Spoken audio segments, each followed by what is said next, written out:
In this video, we're going to cover 5 different methods of intermittent fasting, and that includes the type of fasting that I've recently started, which is the 16-8 method. Now, if you're watching this video, you probably already know what intermittent fasting is, but if you don't, then in a nutshell, it's an eating pattern during which you refrain from consuming any calories for an extended period of time. It's been suggested to help with weight loss as well as chronic medical conditions such as diabetes. Now, fasting may seem like a relatively new trend, but actually it's centuries old, and Benjamin Franklin was quoted as saying, "The best of all medicines is resting and fasting." So before we look at 5 of the common different intermittent fasting methods, I want to start off this video by mentioning that there is no one correct way to do intermittent fasting. Now, there are going to be different methods that work for you, and it's about finding something that works for you, it's sustainable, and can also fit in with your lifestyle. There are so many different ways to do intermittent fasting, and that's the great thing. If you're committed to it, then you should be able to find an option that works for you. So let's cover these options now, and I'll start with arguably the most simple to do, and that is overnight fasting. Now, overnight fasting involves fasting for a 12-hour period every day, and the reason that I say it's simple is that you could choose to stop eating dinner by 7 p.m. and then resume eating at 7 a.m. the next day, with breakfast the next morning. This is probably the light form of fasting, but if you've never done intermittent fasting, this may be a good thing to try and start off with. It means that you don't necessarily have to skip meals, but if anything, all you're doing is eliminating a bedtime snack. But this method doesn't necessarily maximize the advantages of fasting. So if you're using fasting for weight loss, a smaller fasting window, such as a 12-hour window, means more time to eat, and it may not help you decrease the number of calories that you're consuming or the process of switching to ketogenesis, which is where the body is burning fat instead of glucose. Now, the second type of intermittent fasting is something called time-restricted fasting. Now, this is the option that I personally am trialing at the moment, and with this you choose an eating window every day, which should ideally leave a 14 to 16 hour fasting period where you're not consuming any food. Now, some researchers have suggested that women shouldn't fast for longer than 14 hours for hormonal reasons, but I'm going to cover this in more detail in a later video. Now here, fasting promotes autophagy, and this is the natural cellular housekeeping process where the body clears debris and other things that stand in the way of the health of the mitochondria, which begins when liver glycogen is depleted. And doing this may maximize fat cell metabolism and optimize insulin function. And with this approach, you set your eating window from 9 a.m. to 5 p.m. for instance.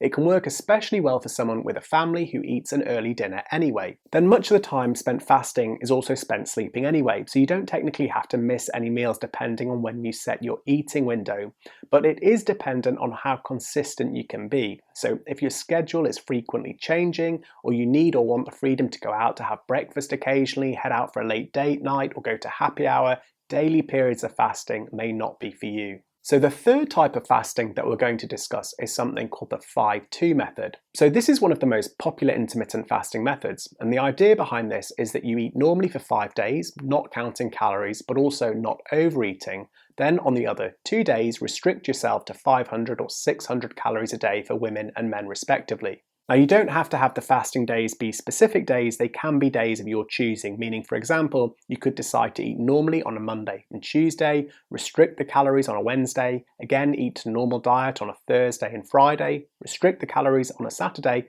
and then eat normally on a Sunday. The idea is that short bouts of fasting keep you compliant. If you're hungry on a fasting day, you just have to look forward to the next day when you can eat normally again. That said, you should try avoid fasting on days when you might be doing vigorous exercise. If you do a lot of exercise, then it may be worth considering if this diet can work for your lifestyle. Now, the fourth method is whole day fasting. So this is a 24-hour fast. Here you eat once a day. So some people choose to eat dinner and then not eat again until the next day's dinner. Some people choose to do this 3 times a week, and on the other days they do a daily 16-hour fast, so the time-restricted form of fasting which we discussed earlier. Now, the advantage of whole day fasting, if done for weight loss, is that it's really tough, though not impossible, to eat an entire day's worth of calories in one sitting.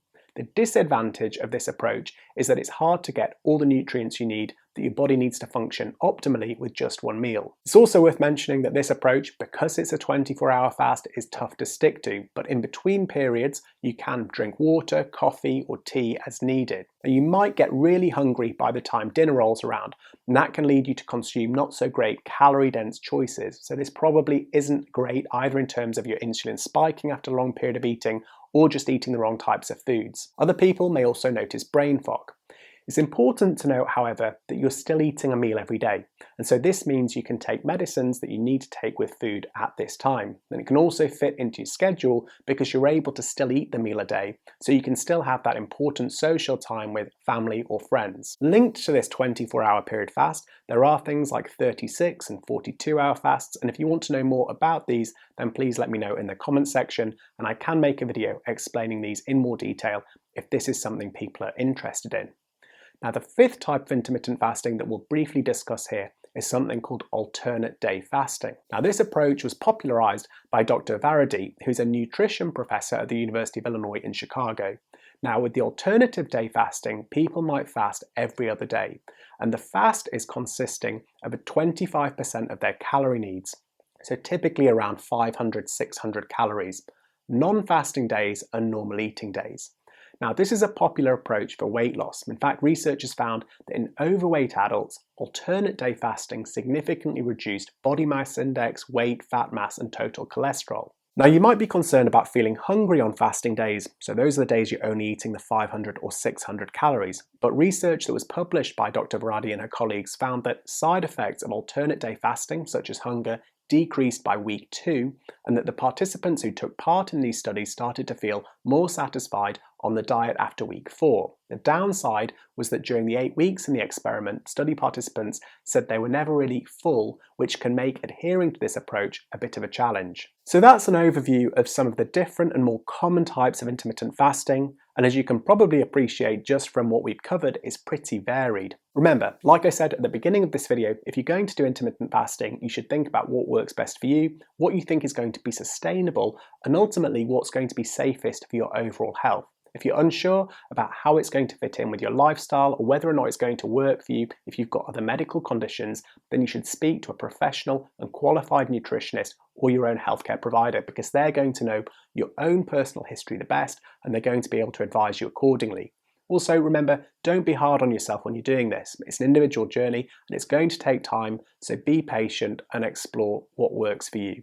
That brings us to the end of the video. Like I mentioned before, any comments, questions, please leave them in the comments section, and please check out the resources in the description box. I'd love to hear your own experiences of intermittent fasting, so if you'd like to share those in the comments section, it'd be fantastic to hear from you. And as ever, if you enjoyed the video, please consider liking it, subscribing to the channel for similar videos, and until next time, thanks for watching, and bye.